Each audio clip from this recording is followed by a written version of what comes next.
Okay, I will call the December 16, 2024 meeting at Fairport Industrial Agency. Just could we move that? You know, this blocking Rob, just pull it right there. Yeah, sorry. How about that? Yeah. So I'll call that meeting to order and ask if there's any public comment. Seeing no one here with no one, I'm going to lead off some public comment. This is the last meeting for our executive director, Martha Malone, and she submitted her retirement papers, and which we regretfully accepted, but we're kind of excited for her and know that she has a lot of plans. Martha has spent 8 years with us and has led us, and I think that's kind of the key word what she's provided for us. She's been a leader for us. So she's led our board, but she's also led the community. She told us when we first hired her that she wanted to be part of the community, and she's done that, and has gone out, met everyone, knows everyone in the village, and has done a great job. Particularly came in with having to deal with the COVID situation and a major bridge closure. So that was challenging things that she stepped right up and spearheaded a lot of initiatives that help us get through that. Obviously, there's lots of other projects she's been involved with, the Thomas Creek Wetlands, the cannery and all of its challenges. There's just so many different things that she's led us through. She's going to be missed. So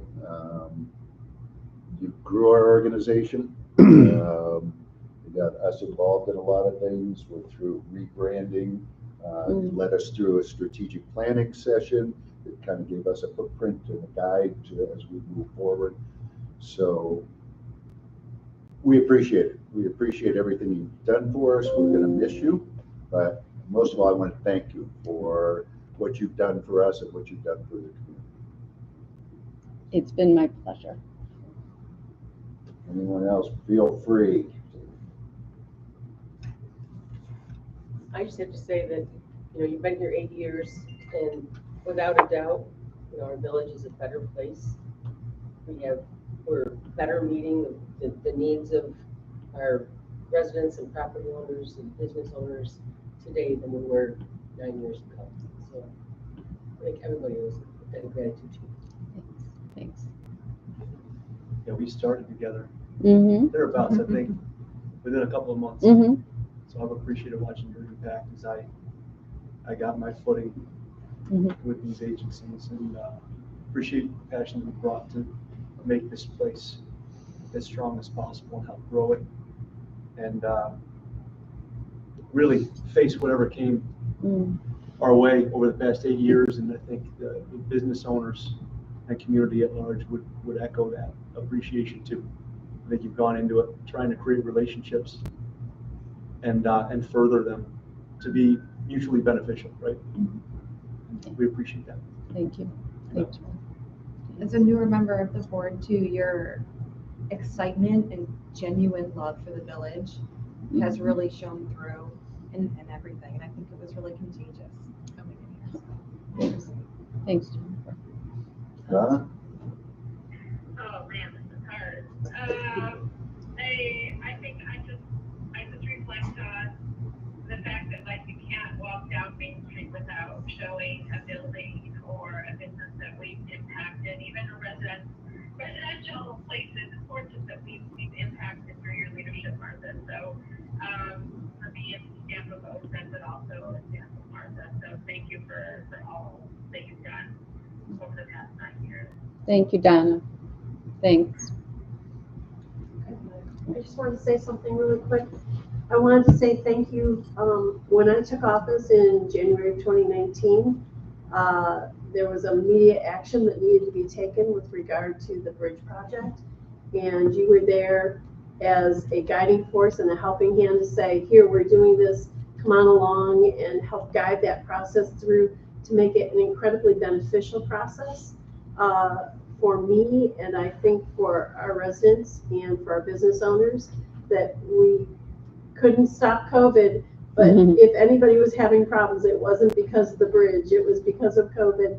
And I'm so thankful that you were there to help guide that process and help me get acclimated to how can we help our community make it through this challenge and leave a footprint for me to follow for future projects. So thank you. Thank you. Thanks. Special. Thanks. Anyone else? Public comment. Me? I'm not sure if you wanted to say anything. Oh, what I don't want to get too caught up, but it really has been my distinct pleasure, and it's a great way to finish. So thank you. You're most welcome, and thank you. So, okay, so now we can move on to the agenda, and we'll start with approval of minutes. We had a December 12th, 2024 meeting of the audit committee, which was Donna and I in that meeting. So I'll make a motion to approve the audit committee meeting minutes.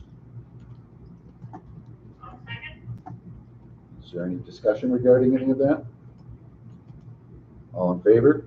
Aye. Aye. Okay, our regular IDA meeting of November 18th, 2024. We have the meeting minutes for that. Is there a motion to approve those? So moved. Second. Any discussions, comments, or corrections? All in favor? Aye. Aye.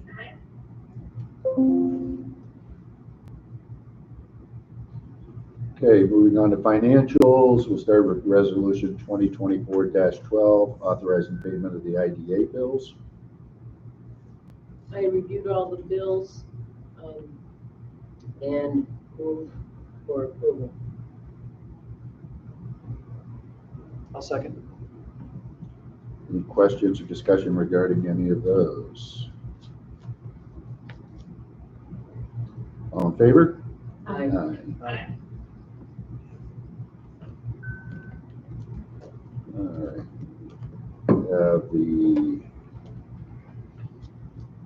cash balances, investments, financial statements, and investment reports. You'll have a chance to take a look at. Any questions regarding any of that? Comments, Martha? On the cash balances, you noted that I added in the designated funds that are called out in our audit. We're going to have a discussion later about whether or not to continue that designation. I sent along some information about that, but that's different this month. Anyone else? Okay, moving on to old business, nothing on the agenda. Is there anything to be added from anyone on old business? Okay, we'll move into new business, and we'll start with the presentation of the 2023-2024 audit. Christy is here, she's going to talk to us. You're going to cover all three agencies, Christy, in this one? Okay. Thank you guys for having me today. That's not on. Yeah. So for anyone who doesn't know me, I'm Christy Beach from EFPR Group. This is, I think, our 4th year working with you guys. Everything went very smoothly, and we're here today just to discuss the results. We met with the Audit Committee last week. We went over everything in detail, so I'm just going to give a high-level summary of the results of our audit. So we've substantially completed all 3 audits in accordance with auditing standards generally accepted in the United States of America and in accordance with government auditing standards.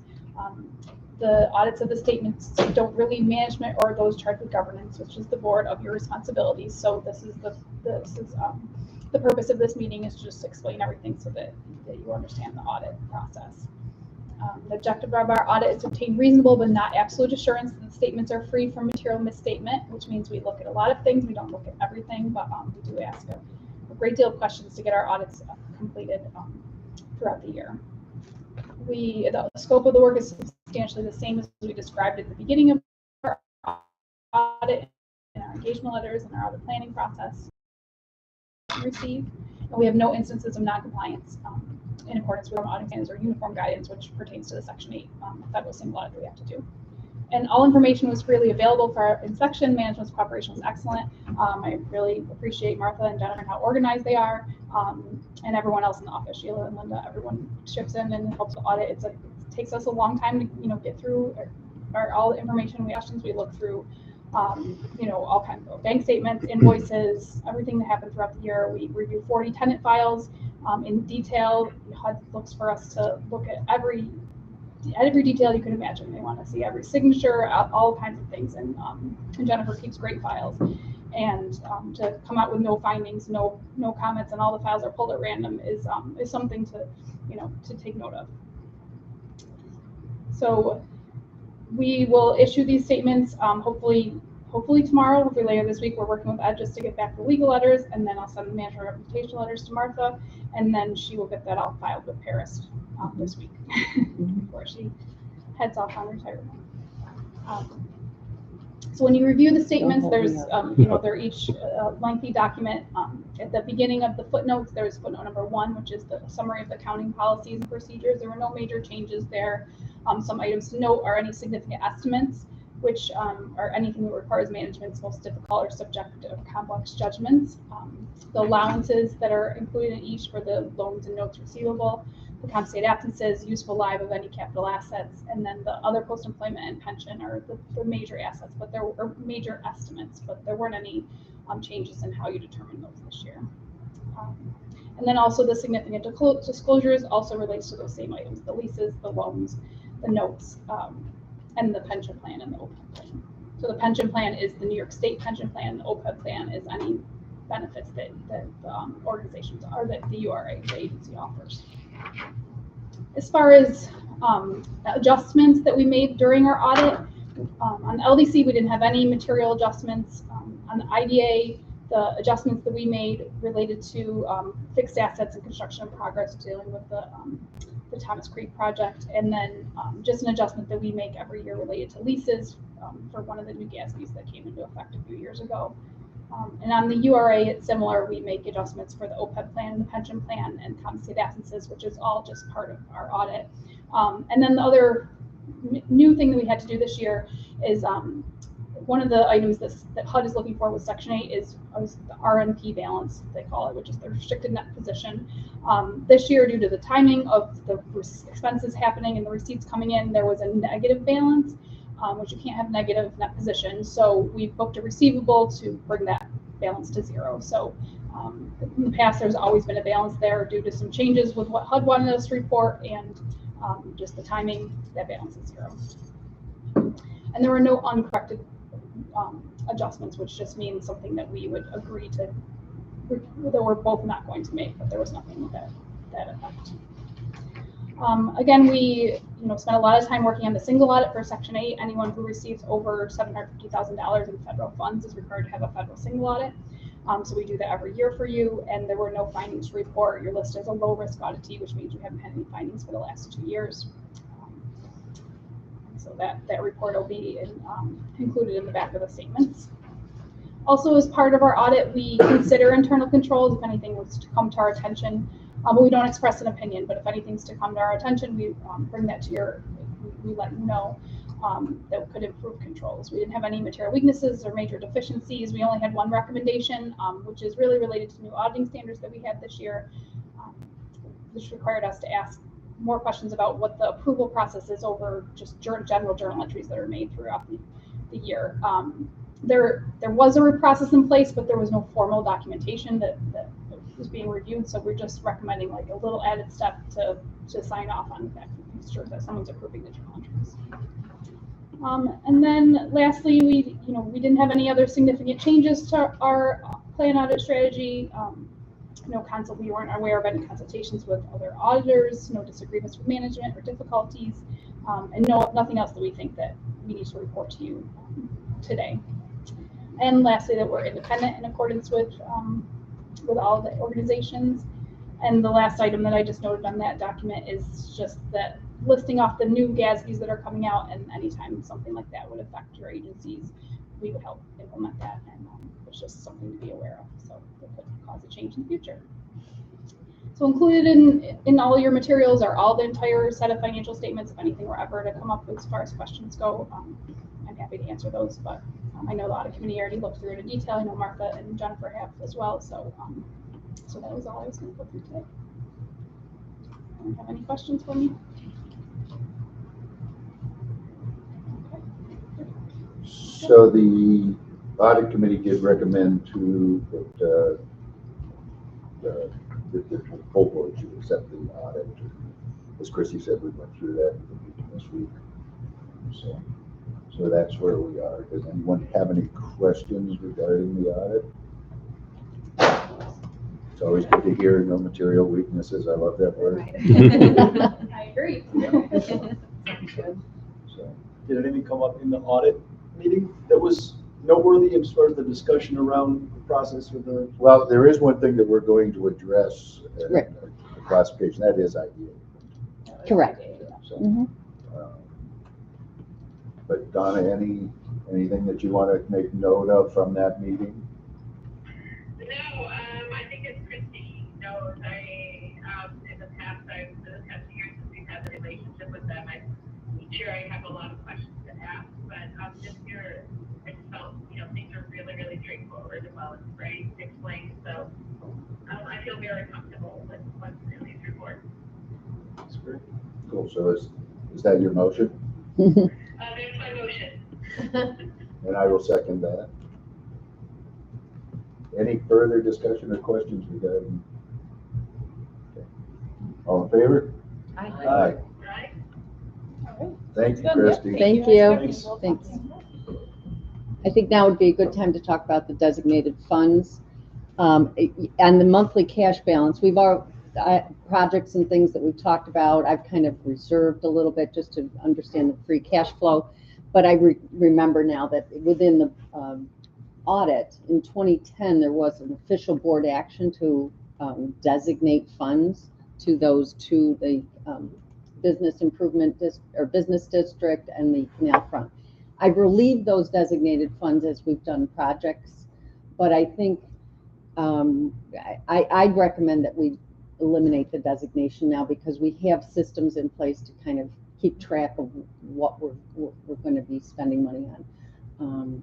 I think it's just, it tidies things up And like that. they still will show on our financials that we'll look at, but it's not designated, which is the below the line, we're holding 250,000 for a parking That one lot, line item, you know, yeah. Right, so right. there's a number of those, but without putting it in formal designation and get it off of the account sheets. Yeah, that makes sense. And these are not restricted either. You know how there's a even more restrictive category of restricted funds, but designated. So I think we do that by practice and we allocate it to each individual practice, so our project. So are we looking to get those back out of the designated? Yeah. So if we've taken action to remove to them, undesignate them. to Mhm. Or designate. release or.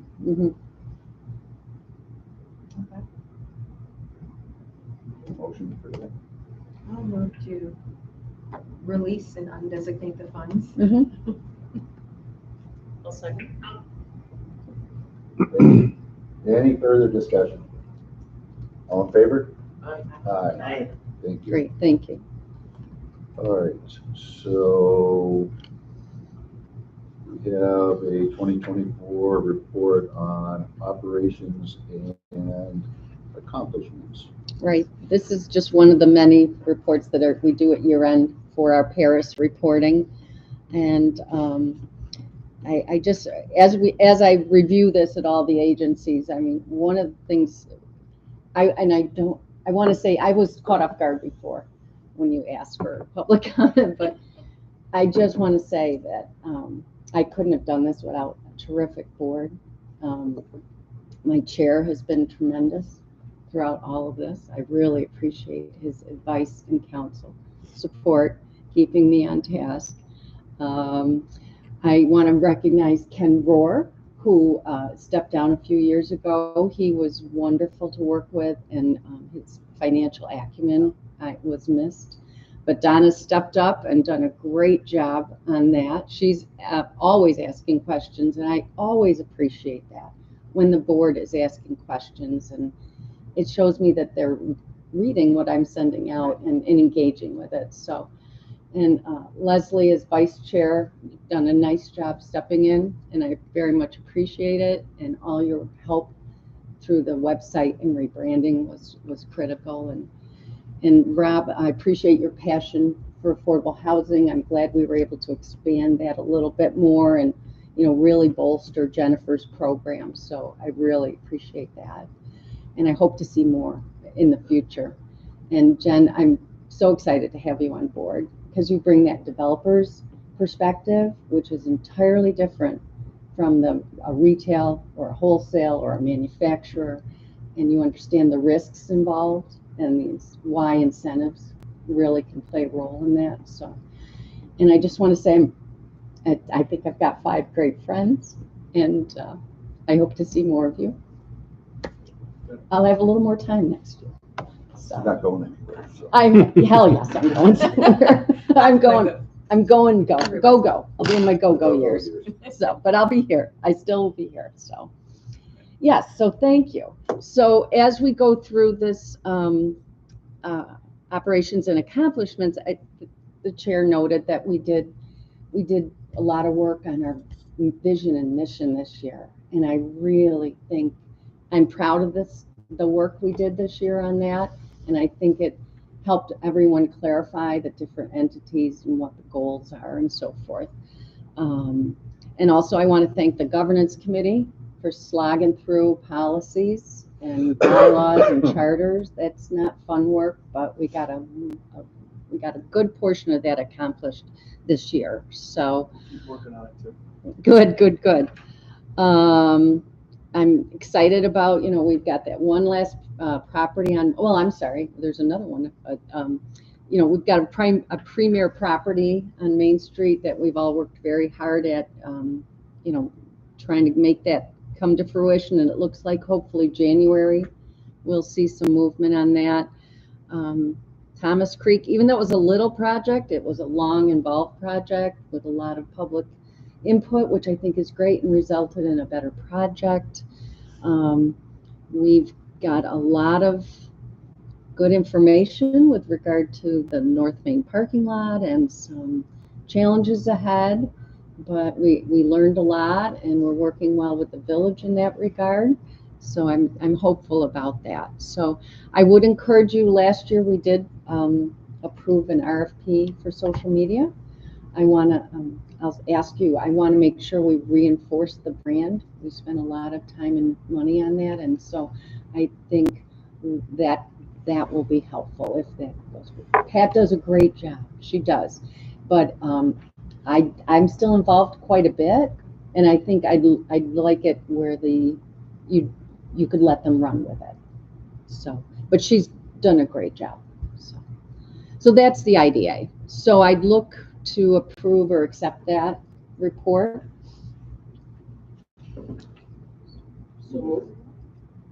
So Any questions or discussion? All in favor? Aye. Aye. Thank you. And then the Paris reporting. Yes. Every year you see a tiny bit of the reporting, and I include this piece from the comptroller that the next few pages is really the only thing that has to come forward to you. And it's the financial statements. I take the audit and put it into their format and so forth. But this is just, there's a procurement report, an investment report, a certified financial audit, and an annual report. And it's the only piece that has to come to this meeting is this one. So, and that's what I will be doing for the next 4 days. We don't need to accept this. No. I'm trying to remember what the minutes said last year. Would it hurt to, could you? Nope. Just in case. Yeah. move to accept. Thank you. One second. Questions? Discussion? All in favor? Aye. Aye. Okay, any other business for the IDA? I do not have any. Anyone? No. Okay, I'll take a motion to adjourn. I'll move to adjourn. Second. All in favor? Aye. Aye. You?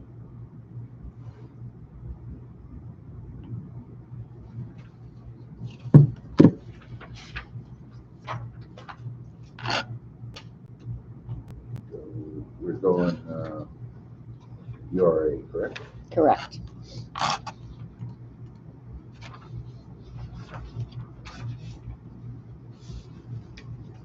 Fine.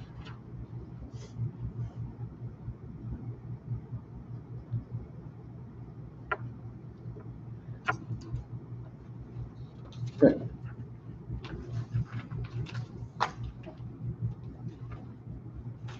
I will call the December 16th, 2024 meeting of the Fairport Urban Renewal Agency to order. Ask if there's any public comment. Hearing no one, seeing no one, I'll close public comment. We'll move on to approval of minutes, starting with the December 12th, 2024 meeting of the Audit Committee. Make a motion to approve. I will second that. Any discussion regarding those minutes? All in favor? Aye. Okay, now we'll move on to the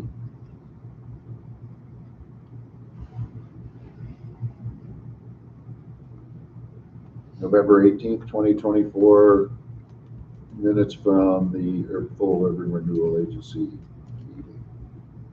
Move approval. I'll second. Comments or corrections? All in favor? Aye. Aye. Moving into financials, start with resolution 2024-12, authorizing payment of the URA bills. Having reviewed the bills, I move to pay the bills. I'll second. Any questions on any of those bills? All in favor? Aye. Aye.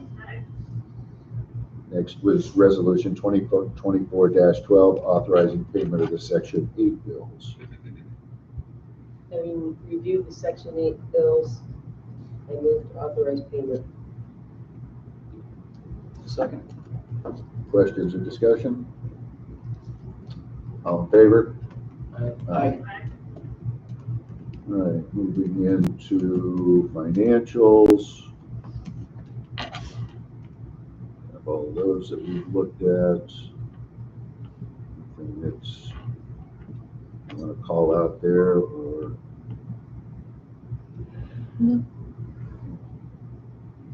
All right, going on to the loan status report for URA.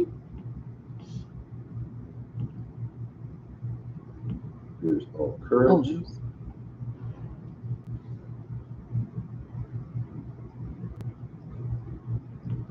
Front porch grant. mhm.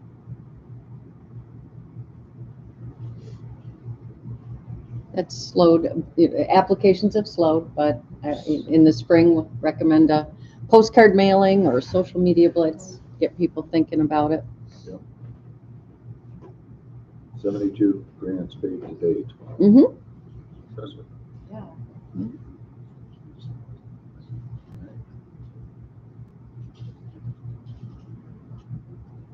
Just in time, Jen, with Oh. the Section 8 housing report.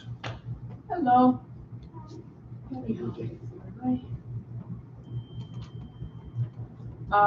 So my November report, we are starting a little bit of a decline as we move with numbers. We are in what's called shortfall, which means that we're projected to spend more money than we're going to bring in. So they find shortfall money for you. HUD's calendar year, or HUD's fiscal year is through the 31st of December. So technically, we're into the new fiscal year for them. our new budget starts. As I said in my report, we are getting 3.3 and some change million. Last year we were at 2.9, so we did what I really am pleased with this year. It couldn't have been closer to, it was like a perfect ending. I know we are in shortfall, but I didn't have to expend any of the admin. We pretty much hit our mark exactly as we needed to. I think realistically, this is my first shortfall, but it looks like the only amount of money that we actually were in shortfall was only about 147,000, and that was our shortfall award. So out of 2.9 million, we were 147 short, and that was our shortfall award. So it couldn't have been better. It really, I'm very happy about it. So as we entered into January and into the next fiscal year, I did attach a very significant HUD letter that's actually, sent to the director and to the board. What this letter is saying is